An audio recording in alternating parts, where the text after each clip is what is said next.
নমস্কার বন্ধুরা, আমার এই জবা গাছগুলোতে কত কুঁড়ি এসেছে তার কারণ হচ্ছে আমি 1 টেবিল স্পুন পটাশ এবং 1 টেবিল স্পুন সিঙ্গের সুপার ফসফেট আমি দিয়েছিলাম গাছের গোড়ায়। যেহেতু জবা গাছ হেভি ফিডার প্ল্যান্ট, 15 দিন অন্তর কিন্তু হেভি খাবারও কিন্তু দিতে হয়, সেটা জৈবিক হোক আর কেমিক্যাল হোক।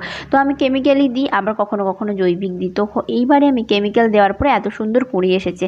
আর এই দিকে দেখুন ক্যালেন্ডুলো গাছগুলোতে কত সুন্দর কিন্তু ফুল কিন্তু এসেছে। আর এইদিকে এই গাছগুলোর নাম আমি ঠিক জানি না, তবে আপনারা যদি জেনে থাকেন অবশ্যই আমাকে কমেন্ট করে বলবেন যে এই গাছটার নাম কি। আর এই দিকে অ্যাস্টারগুলোতে কুঁড়ি সবে সবে এসেছে, এবার ফুলও কিন্তু ফুটে যাবে।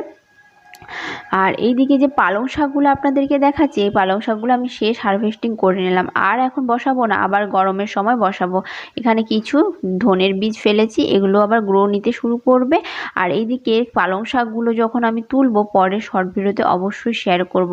তো এবার কিন্তু গরমের সবজি বসাতে হবে, শীতের সবজিগুলো আস্তে আস্তে তুলে নেব। আজকে তবে আসি, বাই।